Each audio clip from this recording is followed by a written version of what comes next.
guys, it's Sarah. Thanks for clicking on my video. I hope you enjoyed today's creation. So this is a labour of love for sure. I'm creating sheet music for The Sound of Silence. This is one of my favourite songs, originally released by Simon & Garfunkel in '64, and I also really love the Disturbed's cover, released in 2015. So what I'm doing at the moment is I've masked up, well, first of all, given the whole canvas a coat of titanium white. Then I've masked up the edges of where I'm going to put the lines for the music. Now, I need to point out right at the start here that I cannot read music. And if any of you are musicians and you notice that I've made any massive boo-boos in creating this piece of sheet music, please don't be too hard on me in the comments. I've tried to recreate something that's special to me and that would be a real challenge for me. I really like the end result, so if there are some issues, it's not a big deal for me. Hopefully it won't be for you guys either. So everything has been very carefully measured out. I spent quite a long time with my calculator and making all the calculations, working out the distance between the, I don't even know what they're called, but the sets of lines. This commentary is probably going to be a bit laughable because I don't know what I'm talking about. However, I have prepared and looked up on the internet what the names of the various notes are, so that when I really balls them up, as you will see during this video, I can at least talk about the notes that I'm looking at.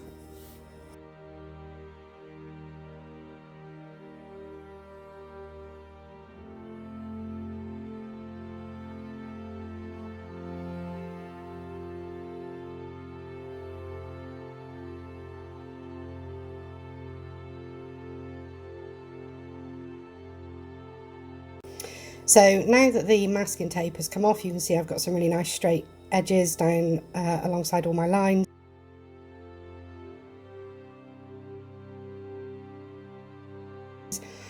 And I'm now going to put the thicker lines down the edges. These probably have names, I don't know. I mean, feel free in the comments to school me on what I'm talking about here. I don't know if you noticed or flashed up on the screen the pens that I'm using. So the first one that I did the lines across the page was a Sharpie ultra fine tip, and the ones that I'm doing down the side of the canvas is a Sharpie black fine tip. This is my second attempt at doing this, and the first one I'd probably spent about 4 or 5 hours on it before I eventually realised I needed to give up and just start again.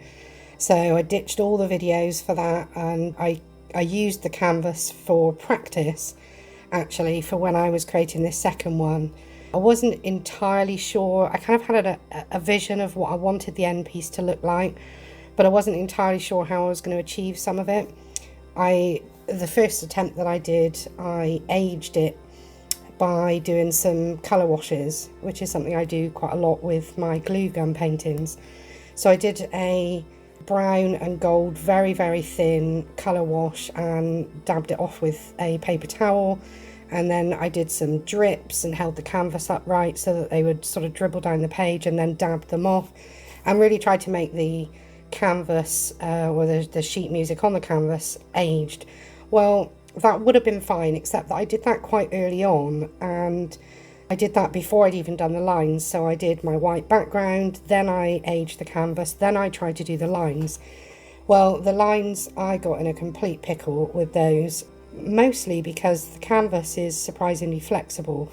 I don't really notice it when I'm painting on it, but when you're trying to draw straight lines across a canvas using effectively a ruler, although I was using a long piece of wood, part of a frame of an old canvas actually. It's amazing how much it will dip down in the middle, and then you end up with a big sort of curve going on as you move up the canvas. And it wasn't until I'd got about 3/4 of the way up the canvas that I realised that the centre of all of my lines were all curving upwards.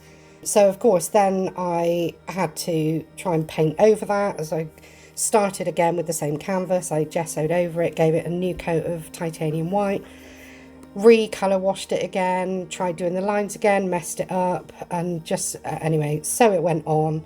And yeah, I had to abandon that one after about 4 or 5 hours of work. So at this point here, you can see I'm adding all the dots. So what you can't see off screen is I've got my tablet in front of me with a picture of the sheet music. So I'm using that obviously as a reference, because there's no way, if you offered me £1 million, I could remember all of these notes. I mean, I don't, like I said, I don't read music. I don't know what any of these notes mean. So I was doing it by copying the picture of the sheet music.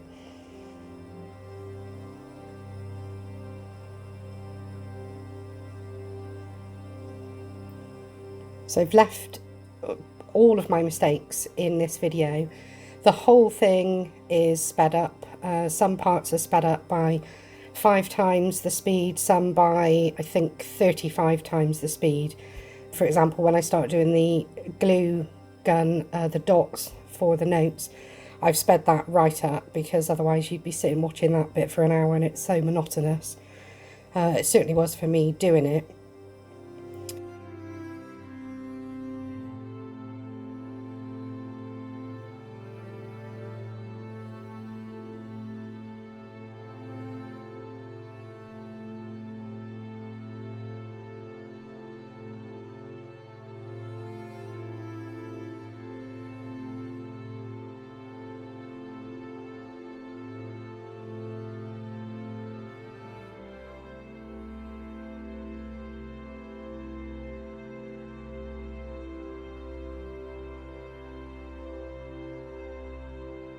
So let me just consult my notes. Okay, so the treble clefs and bass clefs, I originally wasn't going to put those on this painting. So when I did the dots for the notes, I've gone a bit too close to the left hand side to leave enough room for them, but then I decided I was going to do them, and I traced them because I'm terrible at drawing freehand. So I traced them with a bit of tracing paper, and then just went over them all with the Sharpie ultrafine tip.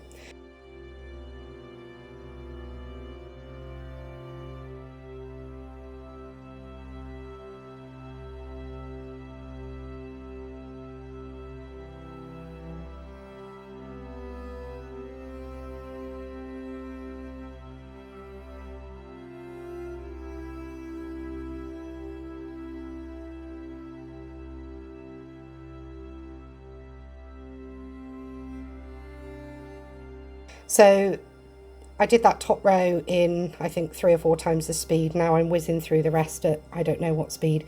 But basically, the way that I avoid getting strings, which is a question I've been asked quite a few times by people when I use the hot glue gun, with these little circles, I squeeze out a small amount, stop squeezing, and then just take the tip round and round and round until the string just keeps sort of wrapping around the little bulb of glue until the string disappears, and then you move on.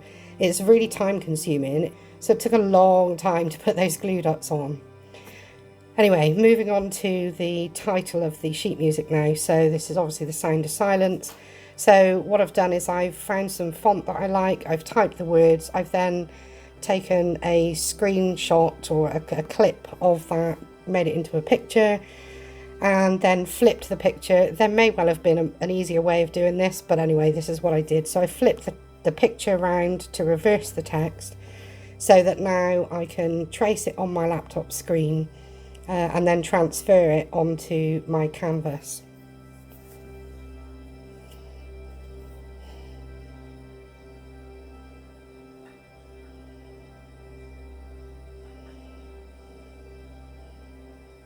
Again, I'm terrible at doing freehand, so I do resort to tracing this kind of stuff quite often.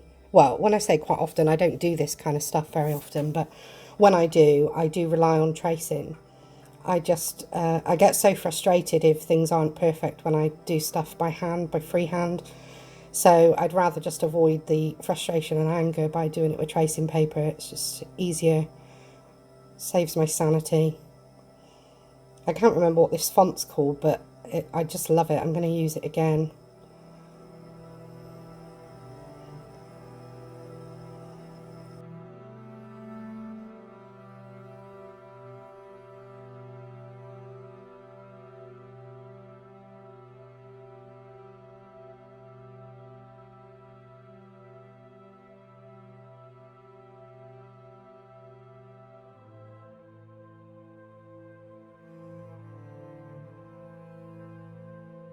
If you could subscribe if you're not already, and make sure you click on the bell, and then you'll get notified every time I upload a new video.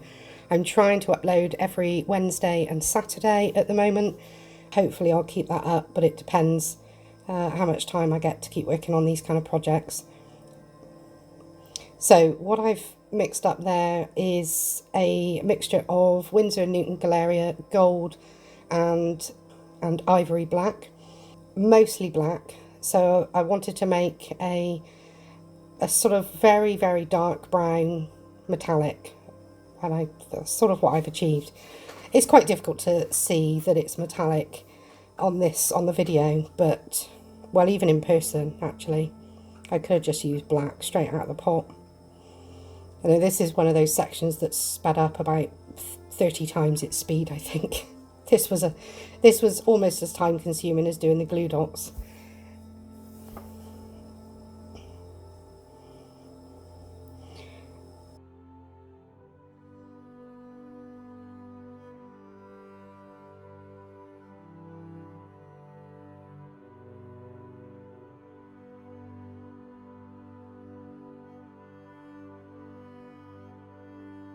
So what I was just doing then is I've got underneath the canvas a little stack of thin sheets of beechwood, because when you're doing this kind of thing on a big canvas and you're resting your hand on it, you can stretch the canvas out too much. So wherever I'm resting my hand on the canvas, I have got the wood underneath my hand so that stops me stretching the canvas too much, pushing down on the canvas.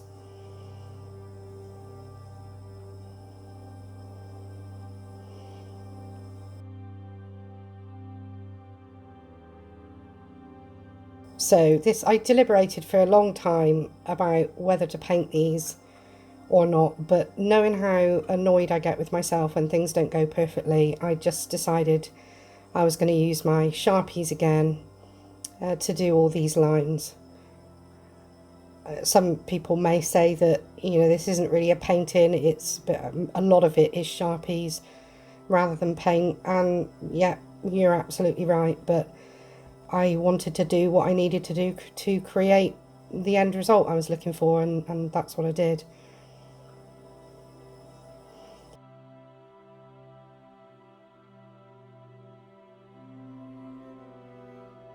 So here goes another mistake coming up, because that's supposed to be two separate, I don't even know what they are, beam notes?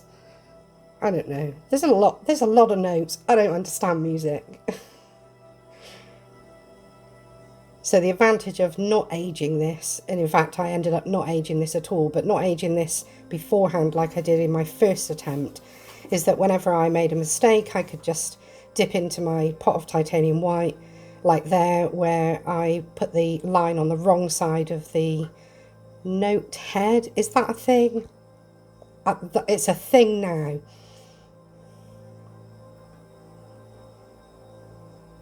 So you'll see me quite often throughout this video dipping into my pot of titanium white and just, tidying things up, correcting things as I go, going back over the same things that, here's another mistake.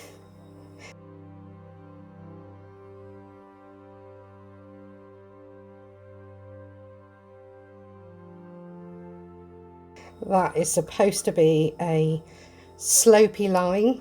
Probably has a proper name rather than a straight line.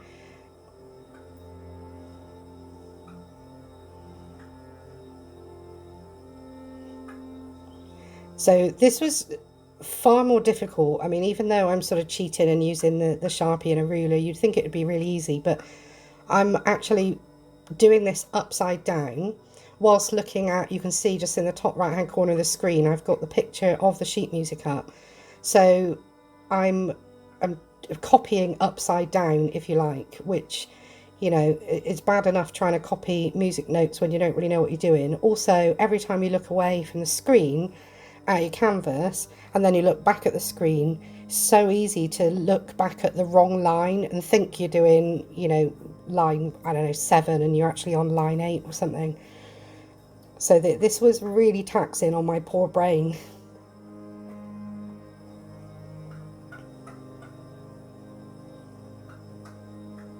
The other thing, or one of the things that I'm not particularly happy with when I have my OCD brain on, is that the notes aren't evenly spaced. I sort of tried to evenly space them, but I intentionally didn't want to measure them because I just thought that was really far too anal and unnecessary.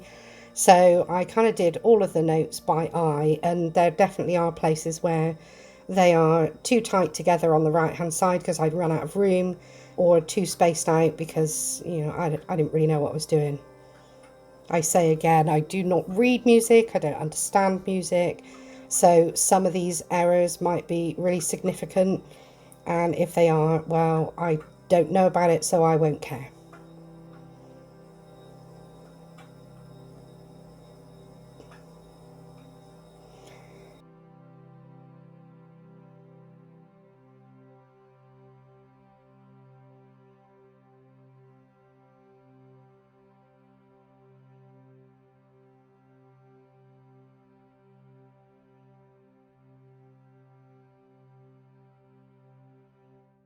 Right, so I'm now, let me consult my notes, going over the semi-breves.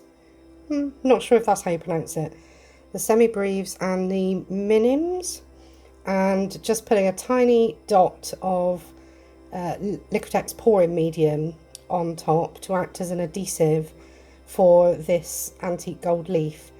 All the dots at the moment, or prior to starting this, were filled in black, and that's not correct for the minims and the semi-breves. So I thought, rather than putting white on, which actually I started to do a couple of clips back, I thought it might be nice to just put a little dab of gold leaf on. So there, I'm just, this is I think the next day, brushing all the gold leaf off with a stencil brush. And now I'm doing, I have no idea what these are called, but these curvy lines that connect notes together. Please feel free to tell me in the comments what these things are that I have no idea what to call them. Anyway, as I've said, I'm rubbish at freehand, so I found a couple of things that I thought were about the right size and the right kind of shape to do what I needed. So I'm just drawing around the edge of a record.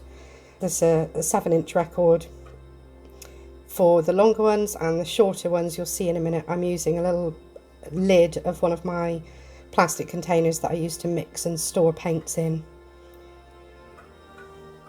It was about at this point that my Sharpie started to run out, but I was on such a roll. I actually had some new ones being delivered the following day, but I couldn't stop myself. You know, really, I should have just put this down, left it, gone to bed, got up the next morning, waited for my new Sharpie delivery, and done it with a new pen. But no, I was on a roll and I didn't want to stop, so I completed the whole thing with a pen that was desperately running out, which is why as I work my way down this now, I'm going over everything quite a few times to make sure the line is clear enough.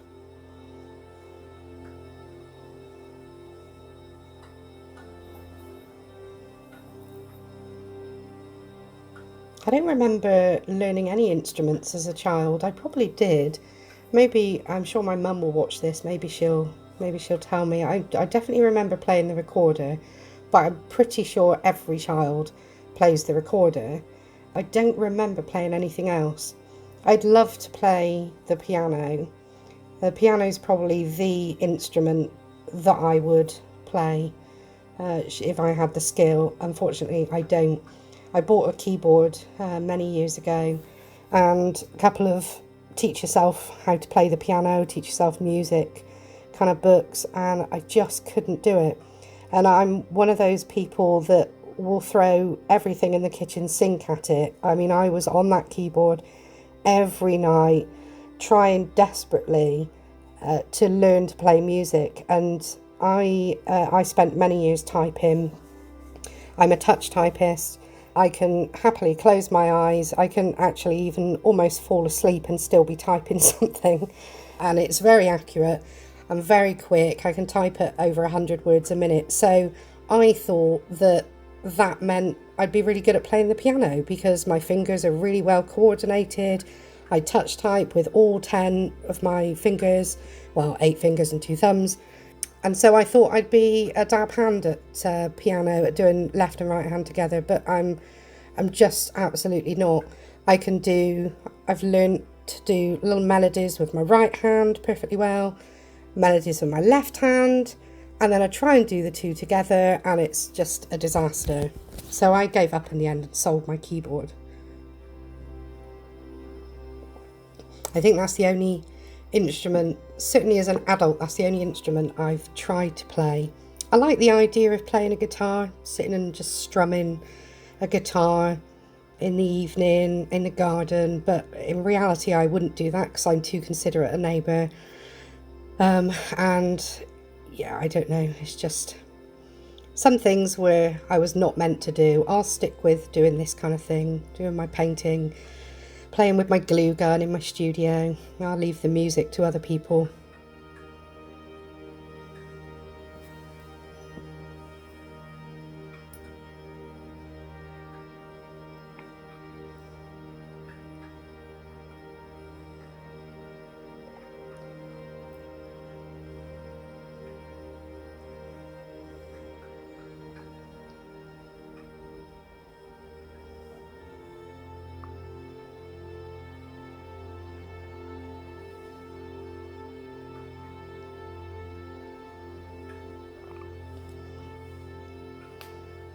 I don't know if you can hear me swallowing, I'm just drinking a massive mug of tea. I've been talking for 20 minutes non-stop. I had to, wet my whistle a bit.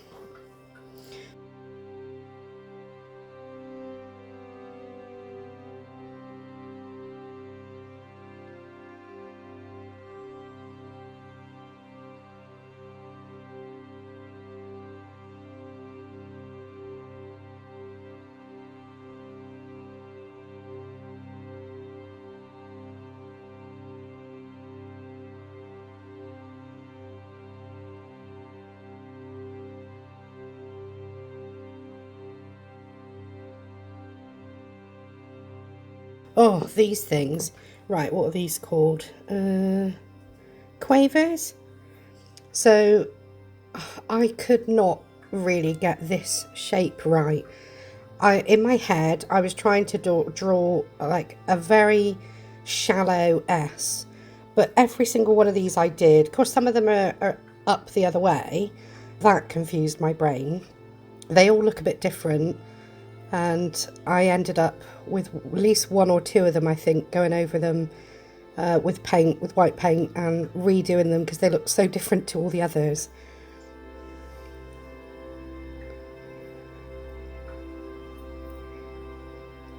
I don't know why notes have to have tails. Stupid notes.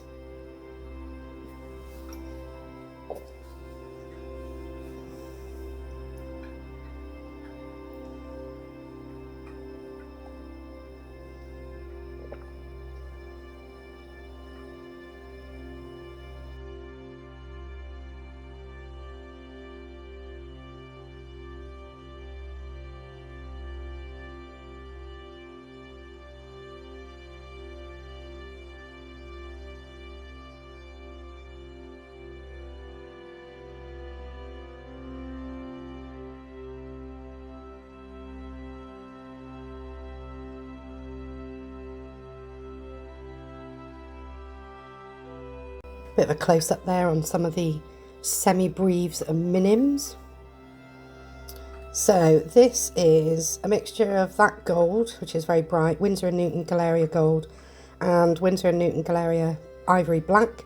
That lid on the right that I've just moved out the way is the leftovers of what I did the notes in, the glue dots in. So that was mostly black and a little bit of gold. And for what I'm doing now, embellishing the bottom and the top corners, this is mostly gold with a little bit of black. I've put some pouring medium in this to thin it out a little bit. And I'm just sort of freestyling with a little bit of a guide on the corner to keep me even on each corner. Just freestyling a little pattern to fill in a little bit of the white space at the top and bottom of the canvas.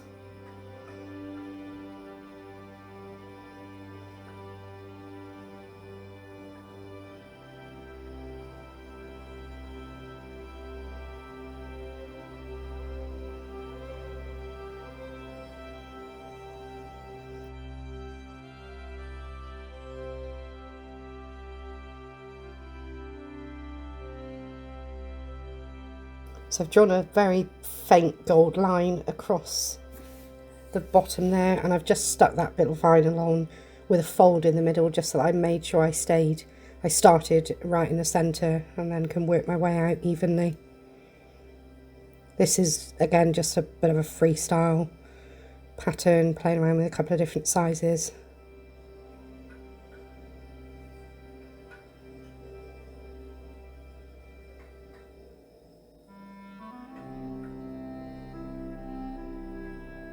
Haven't signed this one yet because I can't quite decide how I want to sign it. I want to do something a bit different to what I usually do, but I don't know what. So in the finished pictures there's no signature on the front, but there will be before it's officially finished.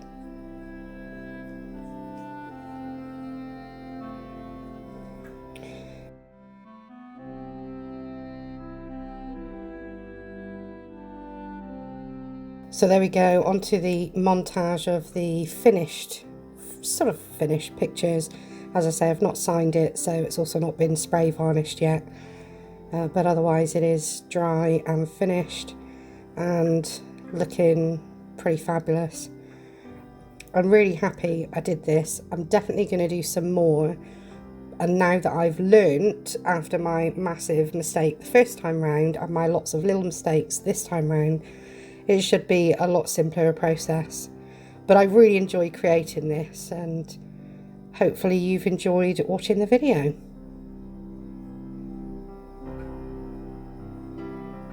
So if you've stuck it out to this point, thanks very much, and hopefully see you next time.